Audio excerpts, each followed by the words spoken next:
Hence the title.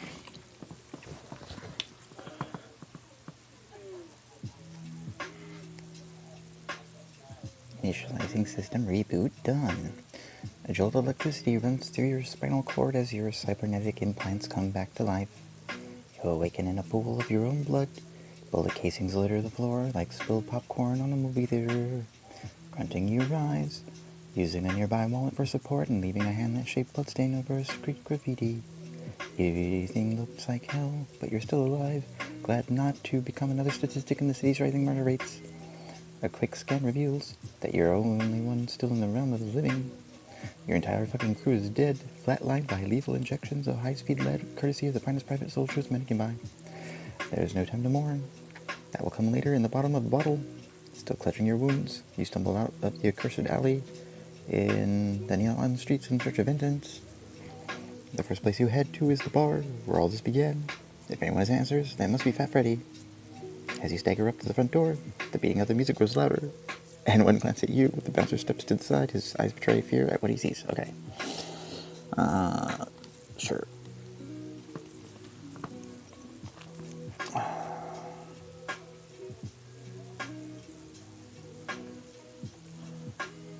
Put boot through door and bouncer head.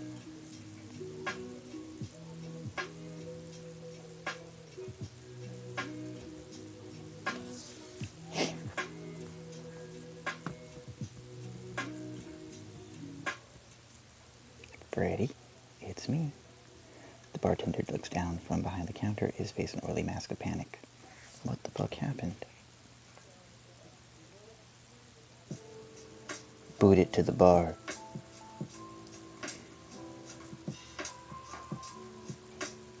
Boot it to the bar and tell him what happened.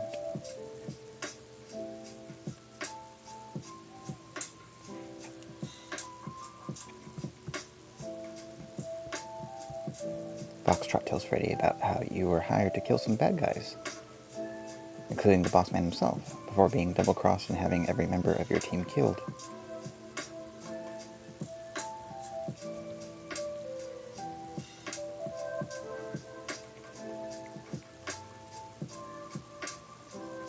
Something like that doesn't happen. Not to our team. We don't tell people about shit. Not to our team. We don't tell people about stuff. Tell people about stuff. So that means someone in our communication chain told someone. You wouldn't happen to know anything like that about that, do you?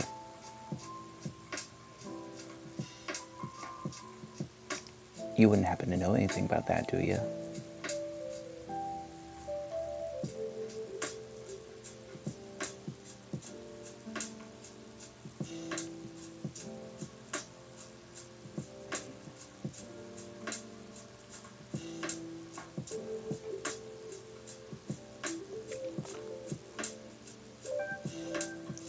You don't happen.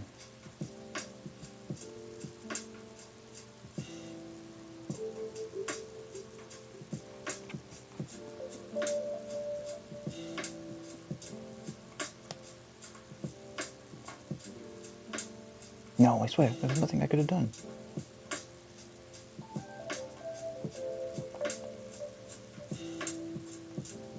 It's a curious grammatical structure you got there.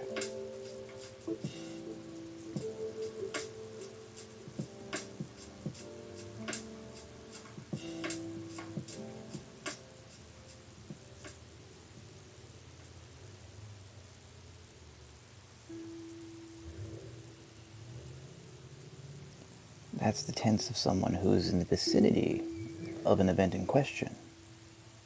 Someone who saw what happened. Now I'm going to ask again.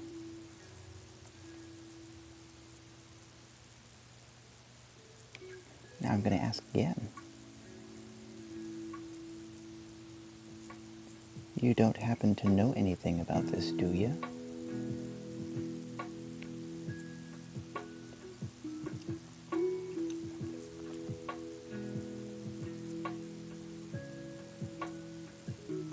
You grab hold of the bartending staff's shirt and shake him violently. I told you already, nothing I knew about any of this shit.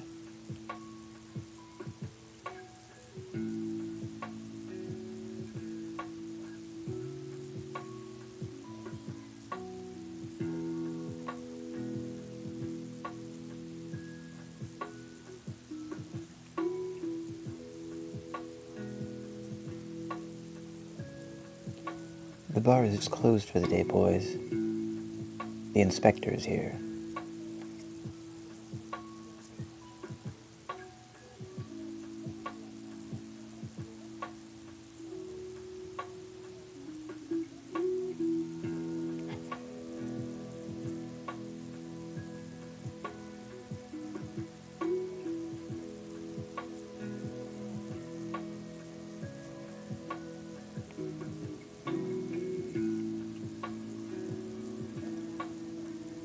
It means beat it.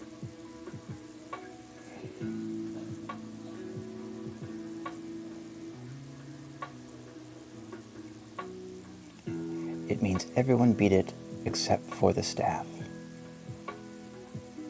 You don't have to go home, but you have to get the fuck out of town. No, you don't have to go home.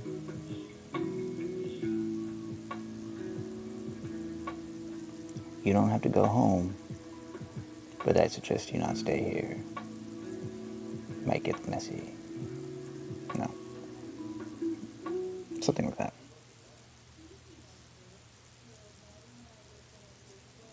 You don't have to go home. Just get the fuck out of here.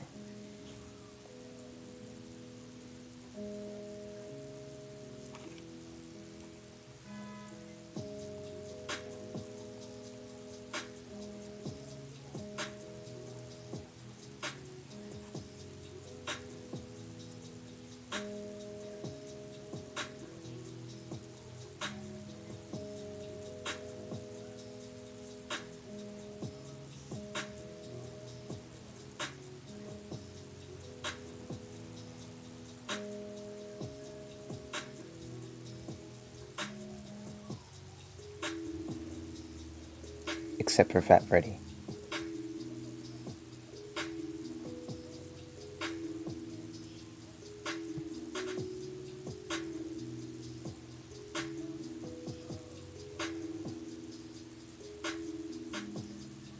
Wait. Please, we can help you. Just give us a chance. Please, no one else knows about this.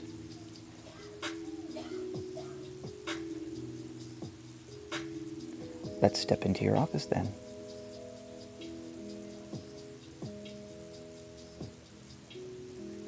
Let's step into your office then.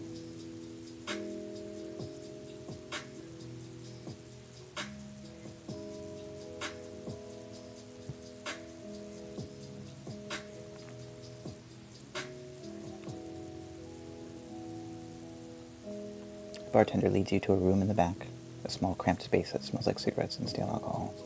In the odd corner sits a desk covered in papers and a computer monitor. Talk.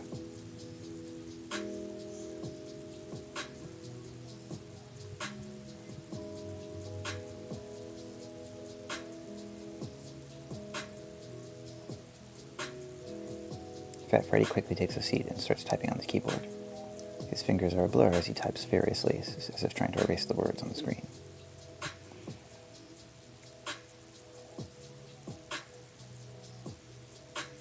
Please don't erase the words on the screen. I will know.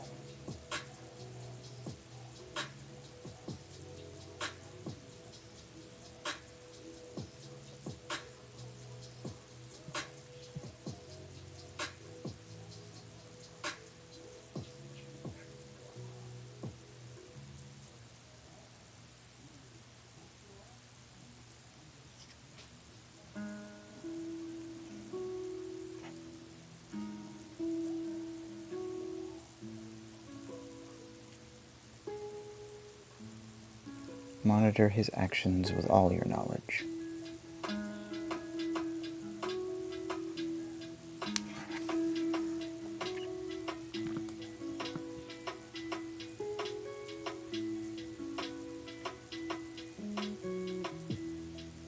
The bartender stops sometimes. Okay, here's the deal. It wasn't supposed to be like this. Like what? Like what?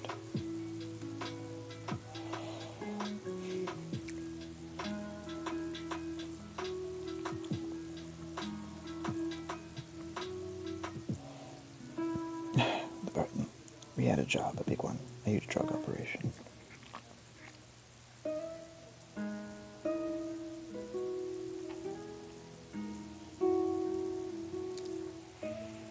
How big? Dot. What drug? Dot.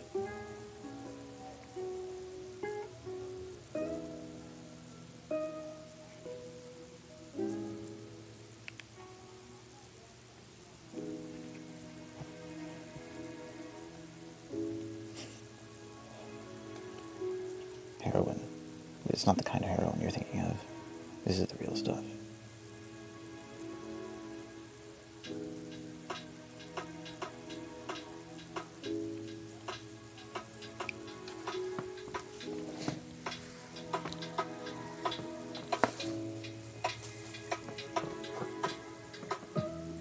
On the real money, lots of it. All male major players in the city were on the action. Some of them even came to me for advice.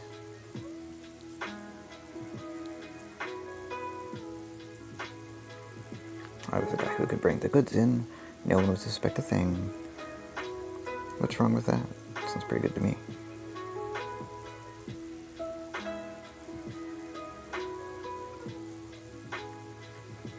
I am a mercenary, right?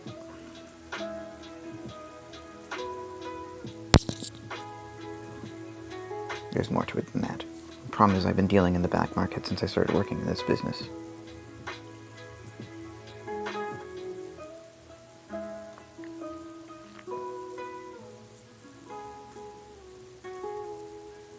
I know how to keep my mouth shut, but I can't guarantee the same for the rest of the crew.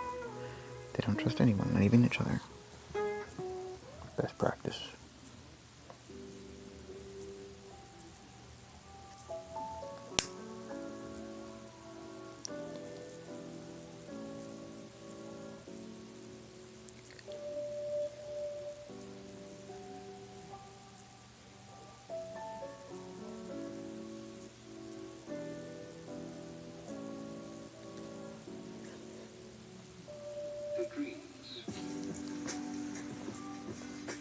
So what's the plan?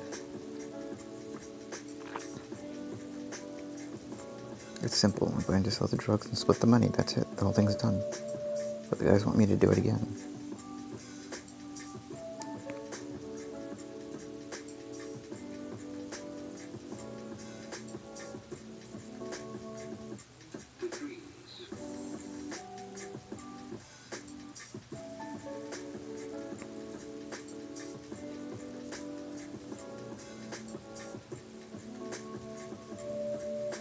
You have not explained what I'm wanting to know.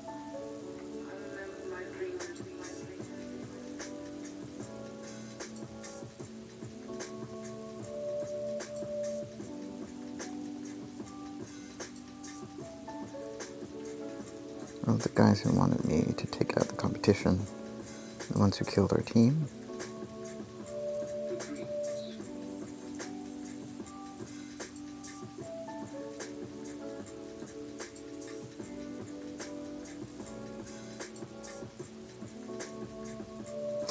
Well, the guys want me.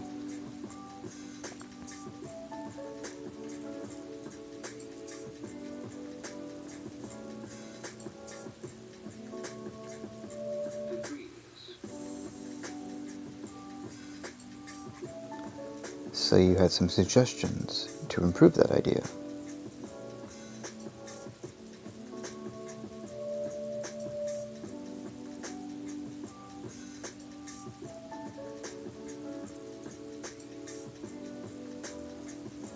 Well, I thought that maybe I could just kill a couple of the people who ordered the hit.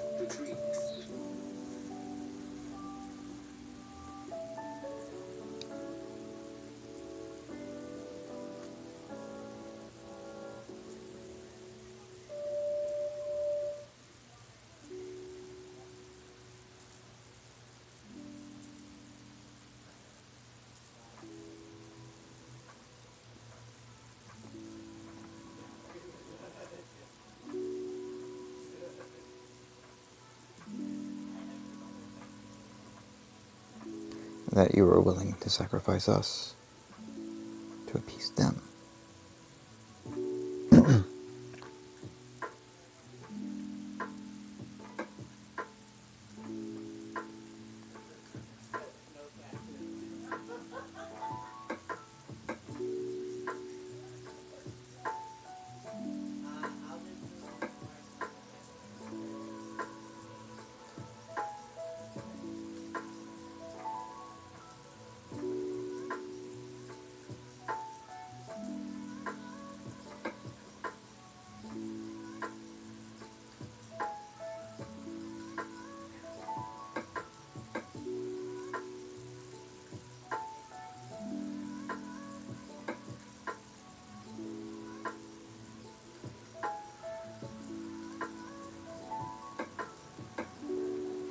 the discriminators in my head are detecting quite a few gaps in information that you are intentionally placing into this narrative. What are they?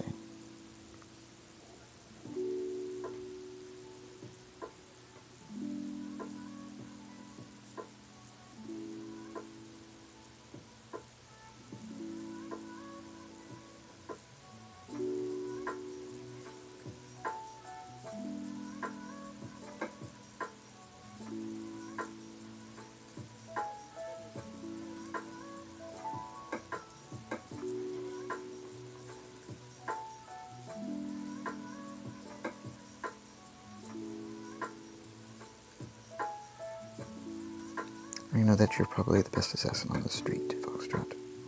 No one knows that better than me.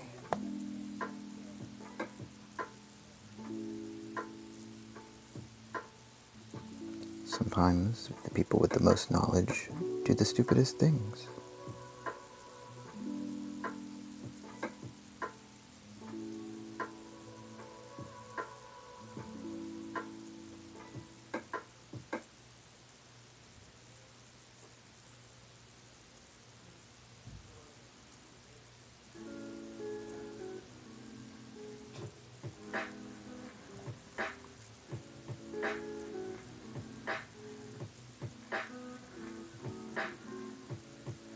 Exactly, so I figured, why not make a deal? If you'll help me get rid of the gangsters, and I can help you, we can both be happy.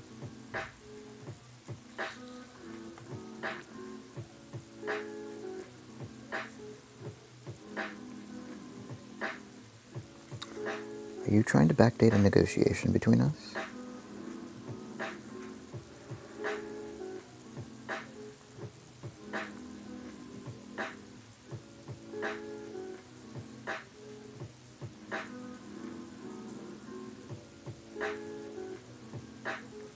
Backdate a negotiation between us?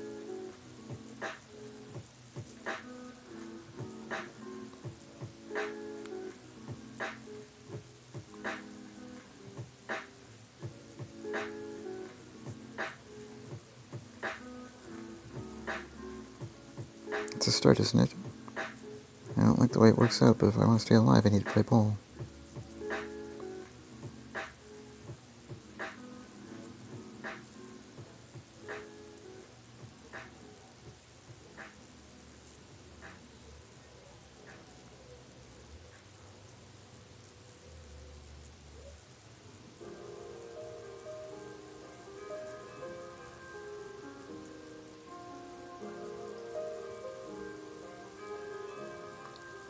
Put your thumb in his eye, deep into his brain.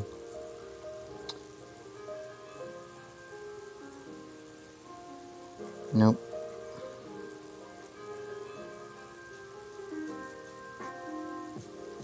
Put your thumb in his eye.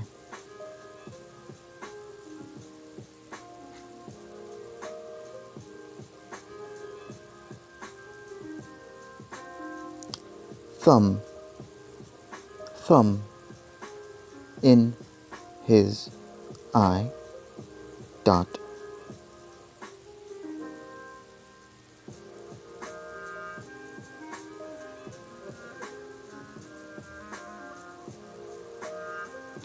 Deep into his brain. Dot. With your other hand, squeeze his throat. Prevent a scream from coming out.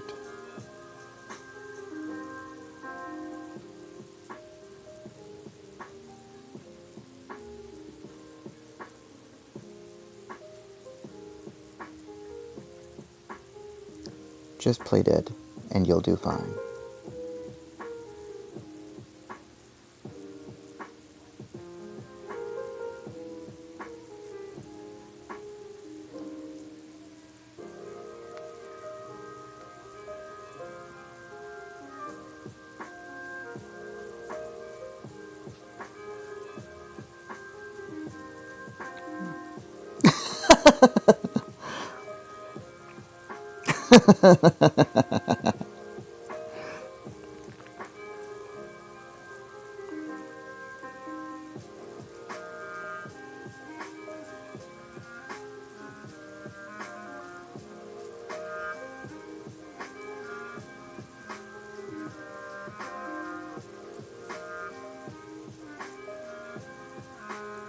Stop and ask if he is dead yet.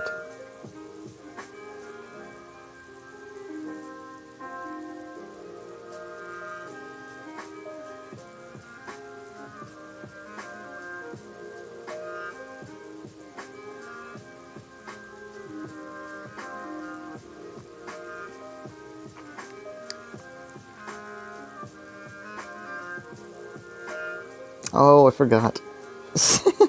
Well, that was good. I didn't think they'd do it for a while. It's interesting.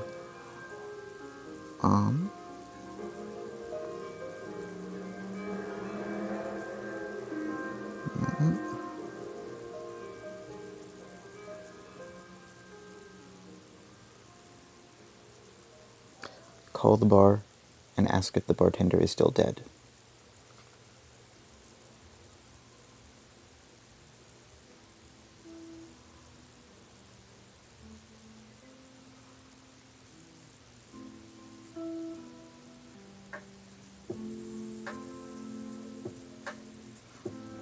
Freddy's a little hesitant at the beginning. He might not like being called. Well, I don't like it when people are a bunch of douches, but this situation calls for you to have balls, don't you think? You sit in the dark alleyway as you listen to the conversation on your cell phone.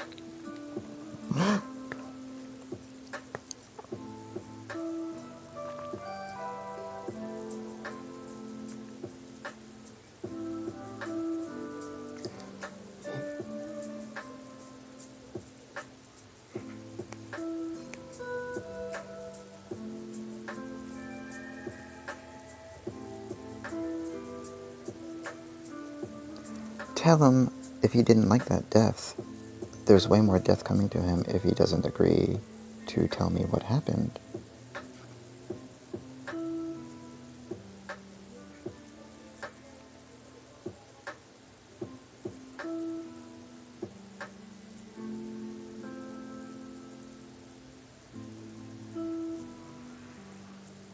I got a lot of explaining to do. You can almost get the panic in his voice, and for good reason. I mean, I was there when they found all the bodies, and I heard it on the news and stuff.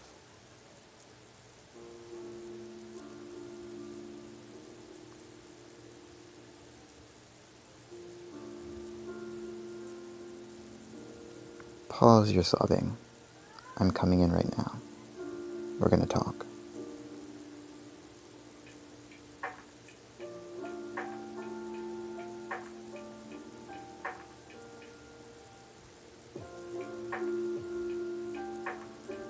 There are 4 of you in this realm.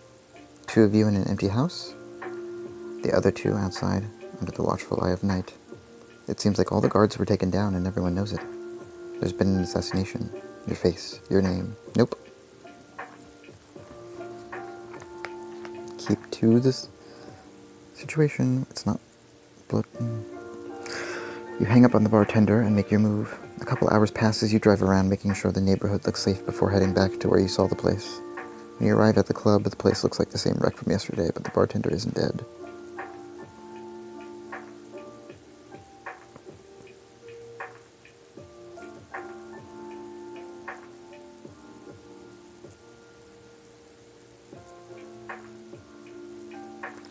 His eye is gone, as is the part of his function that brain was in control of.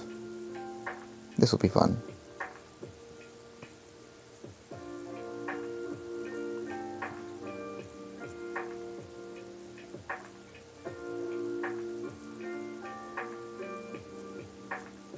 The brain is the brain of a person you are currently speaking to, not to mention it is a computer which you do not know how to turn off. You try to make an argument to the bartender, and you end by throwing him across the room.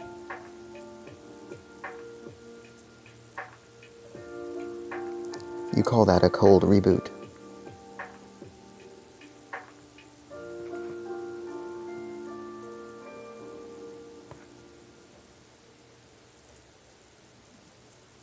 And you will never see me. The bartender will go to the hospital for a complete physical with no idea that he's in one of the most sophisticated medical devices that exists. It won't take more than a few minutes for him to fall completely under its sway until nothing but his memories exist of what actually took place that day.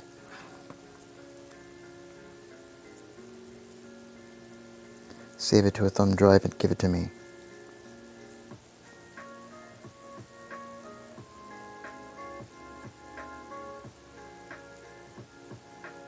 drive and give it to me.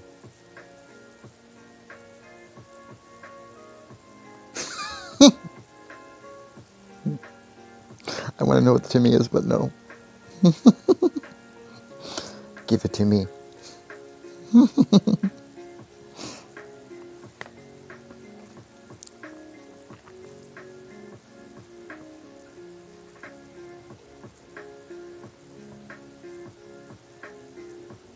After a brief exchange, you pull out the thumb drive that the bartender is carrying with him everywhere, and after transferring all of the relevant information onto the drive, it disappears as if nothing existed in the first place. The bartender's head lolls against his neck as he passes out.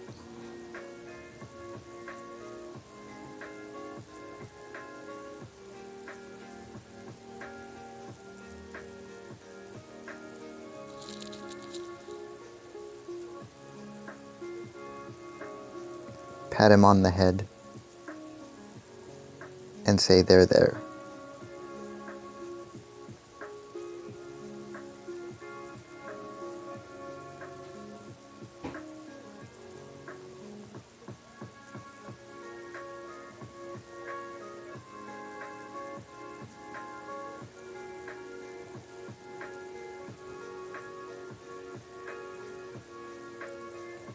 And go back to HQ.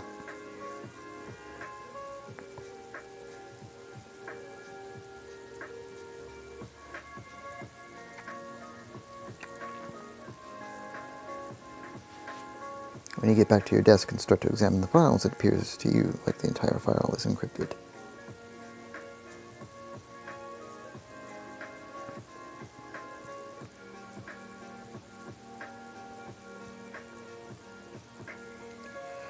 You try to unencrypt it using the 100 most possible encryption keys he could have used.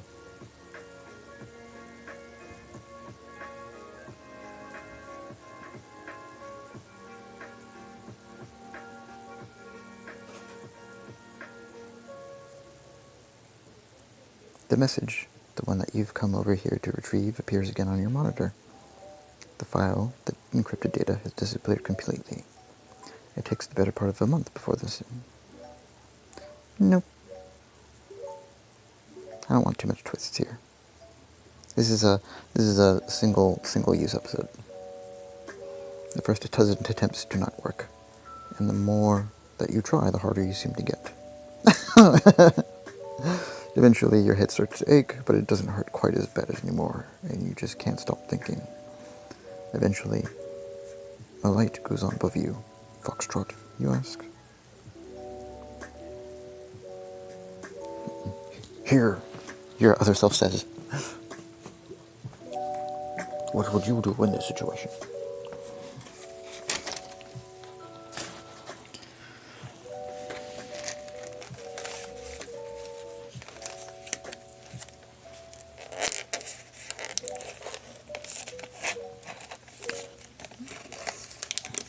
Yes, you say? Not bothering to look at the camera. The decryption process you've been doing, is there something you should tell me before you keep on doing this?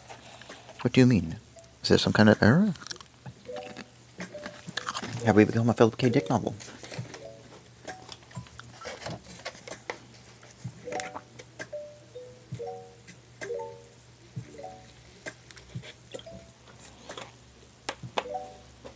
She looks confused. Well, the thought had never even occurred to her. Well, I mean, if you are breaking the encryption on this data, that would happen. It would just open. Why?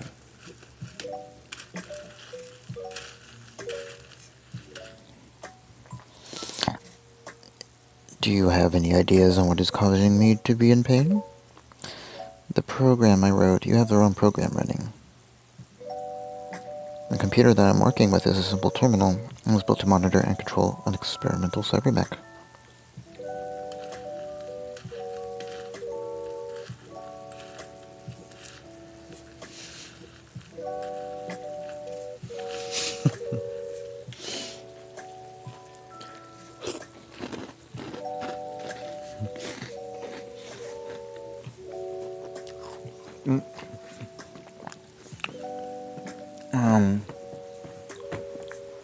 I I cannot believe I made a terrible mistake in programming, but you have already seen me do it.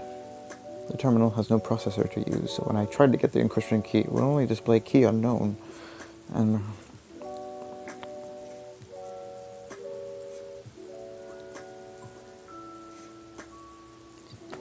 Please don't tell me I have to go to the Apple Store to fix this.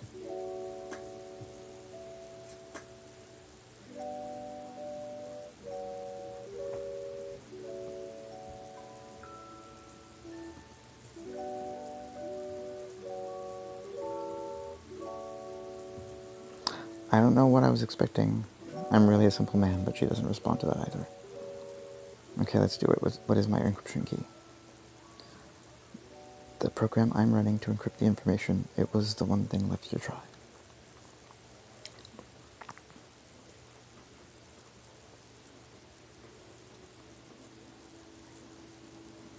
I think you feel a bit more relieved inside to go through a list. I have to make sure the right file has the correct information in it. The wrong one is useless anyway. If you look closely enough, there's a tiny piece of plastic with an embedded circuit on the back. This makes no sense. It's like they're flipping the Swizzers. The widget is saving the day.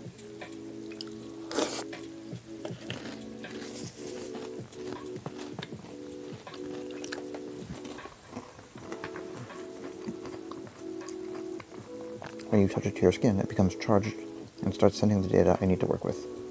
You have to be the most amazing woman I've ever met. I don't have to go to the Apple Store. As you enter into a long conversation, the barman's body is found in a small dark office.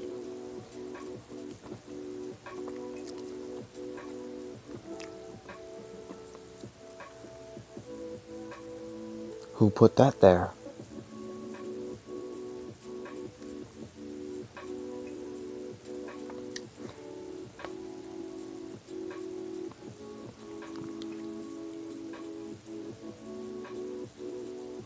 The bartender was discovered on his computer by a police officer who happened to be walking by the room. The computer had already started up of its own record, and the officer noticed a message scrawled across the screen, which simply read, "I am Foxtrot, and I killed them." He reported to a supervisor.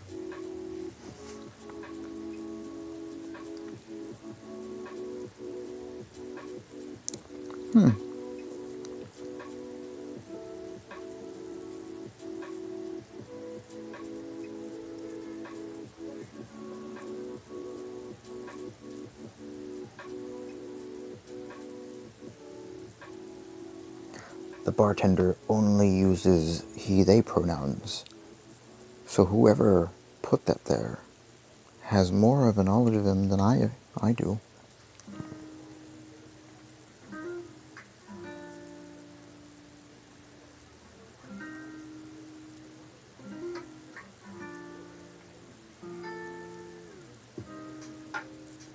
Intimacy than I do. Dot.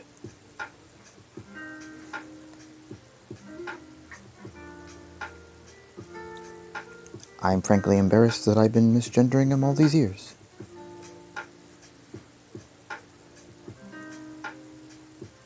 Oh, really?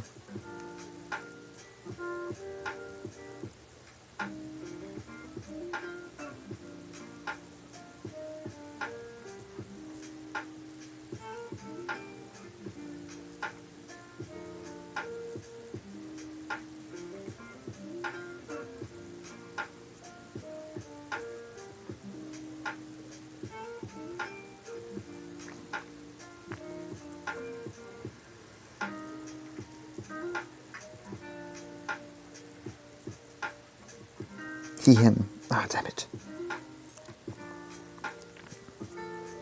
Hold on. Gotta get this right.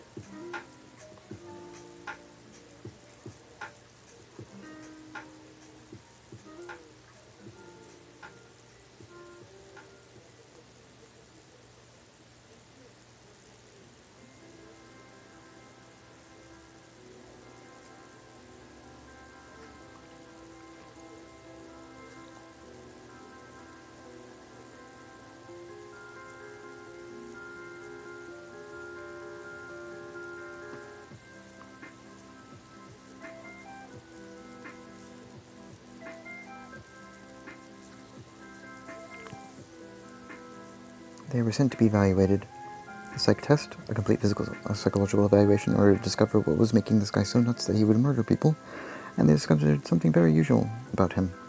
But it didn't matter because after being told the truth, he wasn't capable of handling. Who? Me? I'm pretty intact here, bub.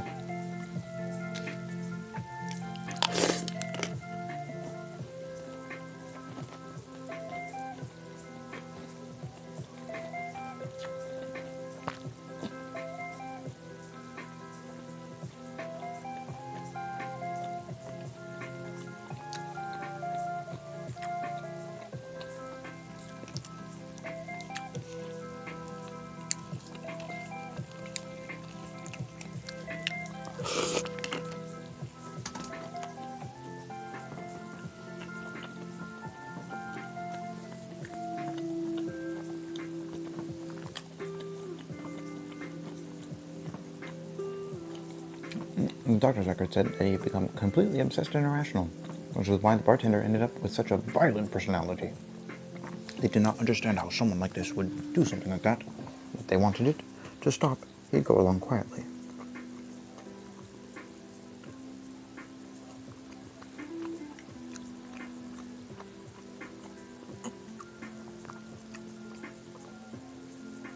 He had already made up the crime, and they knew where to take him next.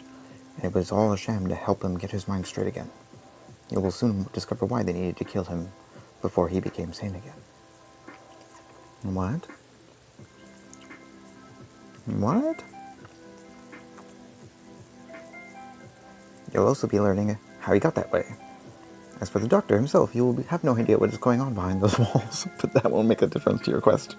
And hopefully his will make it easier for you to accomplish your goals. But what are his odds? But what are the odds?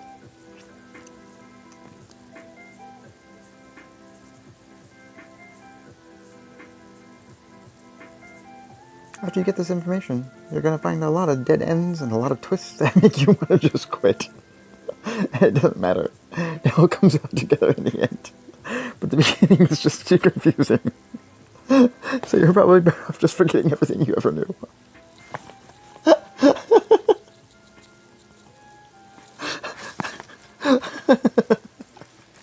Way to sell it.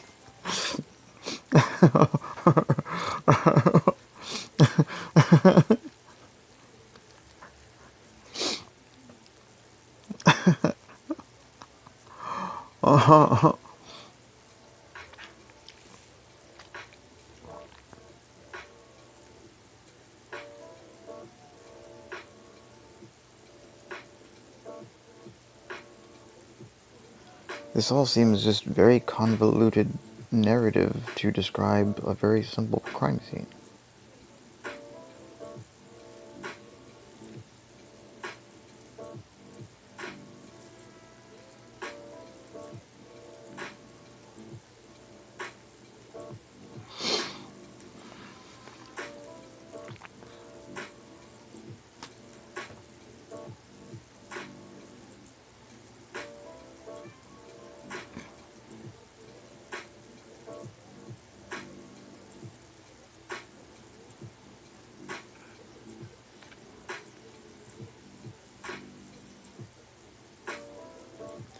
Get the 12 angriest jurors you can find.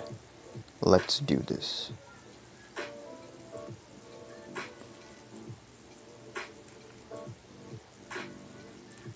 Jurors?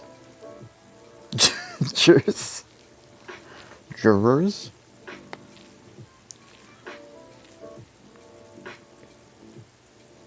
You head down to a bar to find some man with a little too much anger.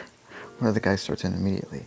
Look, I'm sorry, I just can't. You wouldn't have been here if not for us.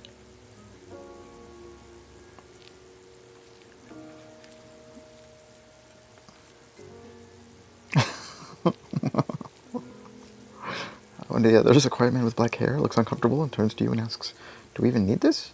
It's an honest question. You tell him no, but then the guy goes ahead anyway. So you see, I was in a hospital.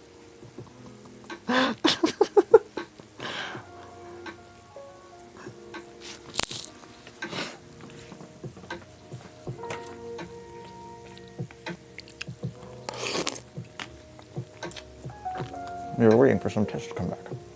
I was in there, just getting a break in the snack when the food arrived.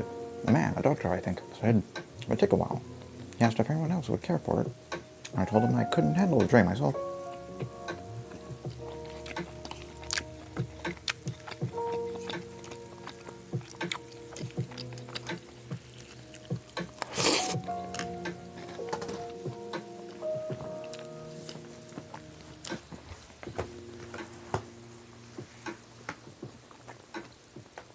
I had them talk, and they kept mentioning a woman who came by a day or two earlier asking a different person for something. I tried looking for it, but they hid the bag of money very well. What?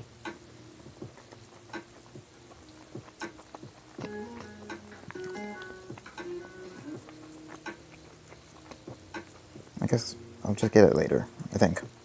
Anyway, I was trying to remember what the other person had been wearing, that's all.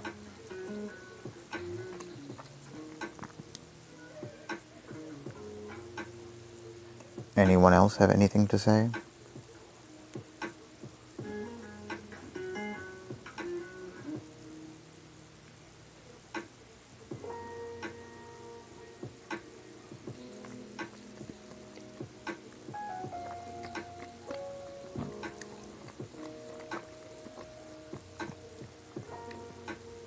None answer. You walk out the back door of the bar and find that a large part of town has become a war zone. It's chaos, no police, but plenty of armed civilians roaming the streets, shooting people, killing men, and losing their shops and homes.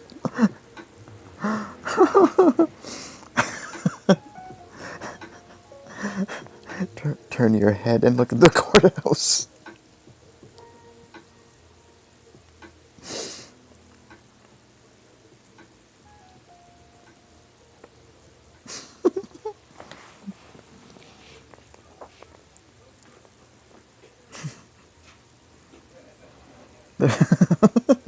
The doors open with a loud creak. The sounds of fighting and screaming.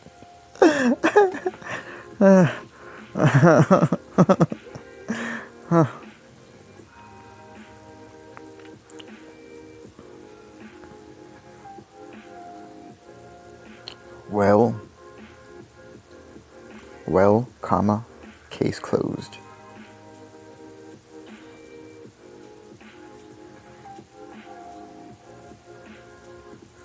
That's the end of that chapter.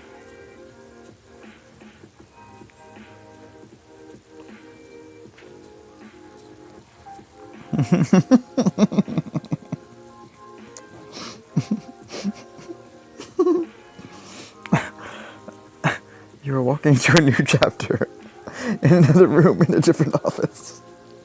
The same one where you discovered what the bartender had done. The man is strapped to a table. There are tubes running from all his major organs. And a computer was on the wall.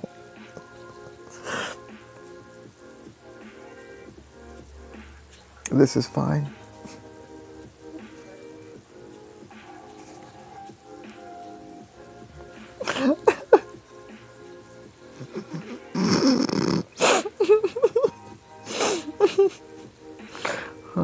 Hello, can you hear me? The doctor says, looking to his right and waving his arm.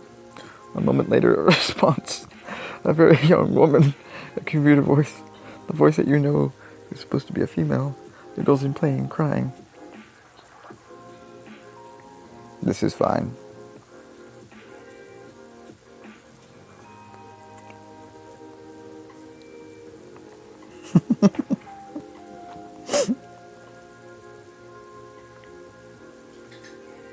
But the woman's cries of suffering grow stronger until you have to put up a hand to try to muffle them.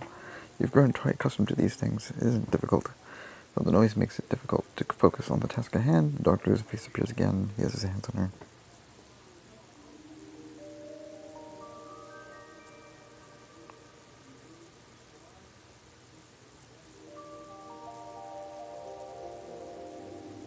And he pulls out the needle and starts it, but she still isn't responding to anything that you say. Or perhaps to nothing.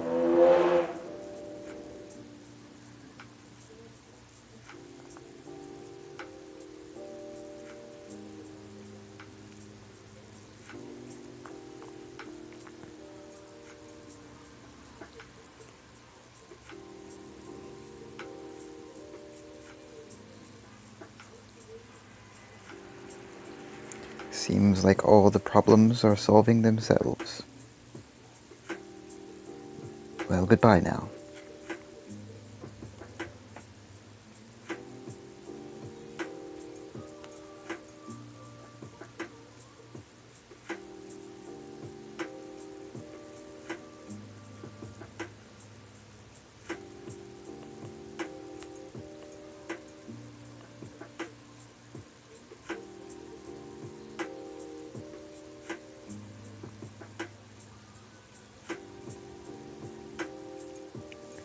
You check the air pressure tires.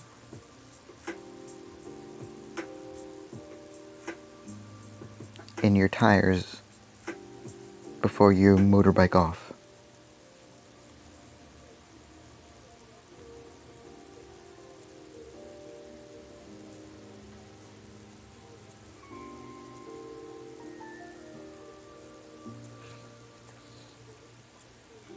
If they are flat, there will be a lot of time to fix on the street corner.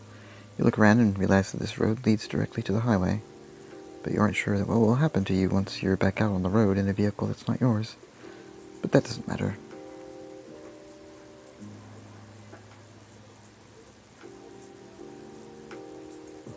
For life is a highway, and you're going to ride it all night long.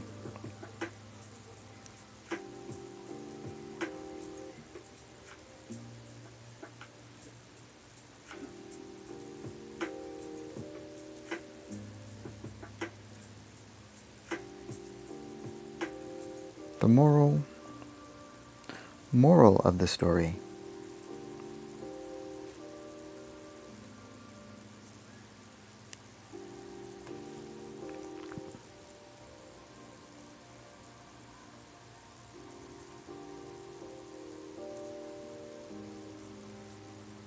Never try to pass a motorist with flat tires on a country road.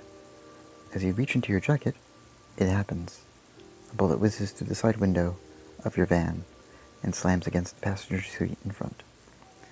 Jesus, man, this isn't good. What do you want me to say?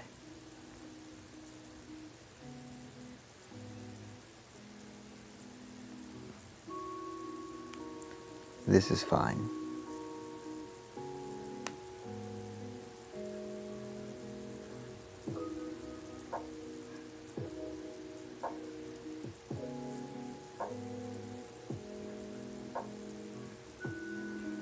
A moment later, the driver speaks, but only with static.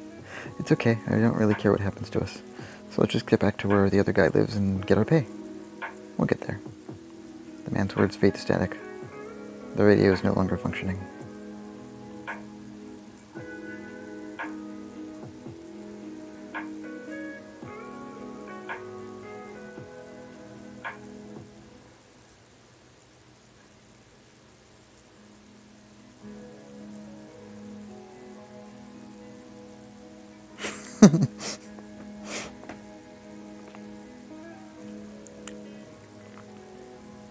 But the voice on the other line has already been silenced forever.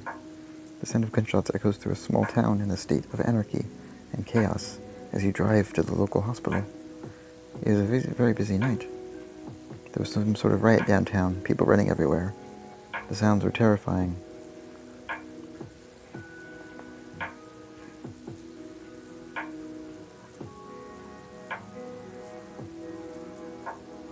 People were dying. The ambulance came to the wrong address. They should have known the patient had been brought to the emergency room, but that is what you told them, and that is why the nurse was sent out. The police officers weren't even allowed to go to the wrong hospital. What?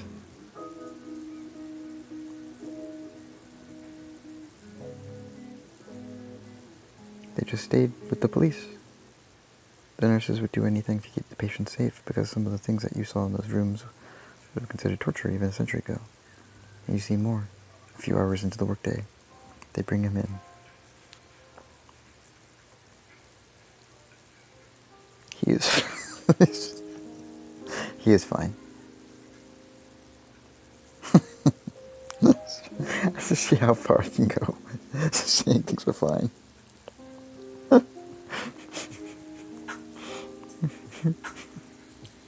You can feel it in his spirit.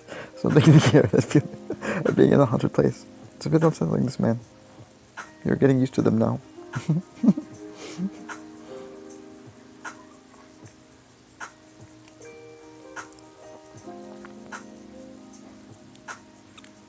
The ones who seem almost like you, who you have a strange sense of kinship with, but you haven't met them all yet. It will come to pass that one of them may very well try and harm you. That would be fine.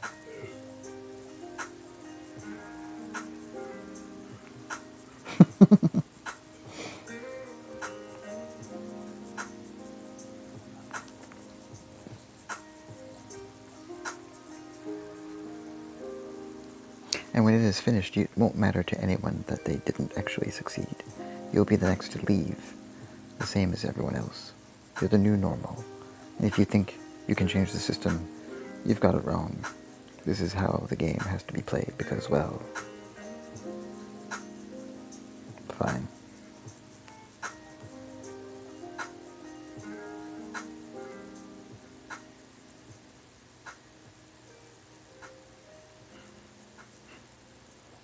The story will begin here, but it isn't quite finished yet, and we don't know if it will ever really be. You've got a job to do.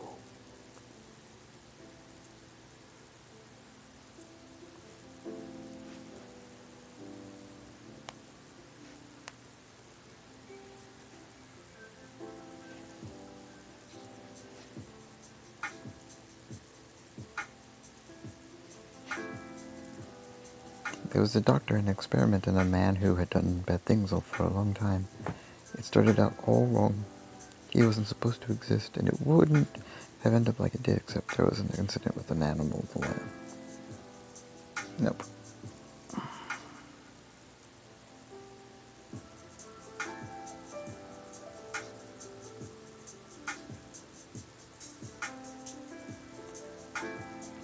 Moral of the story of the day.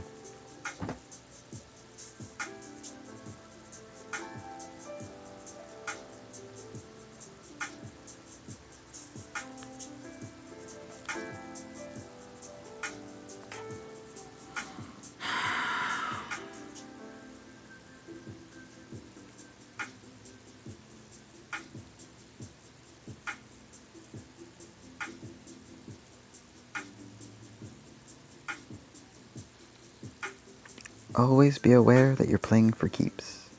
Don't try to pass your troubles on to someone else. Afterward by Keith Riddle and Jeff Weissman. That's it.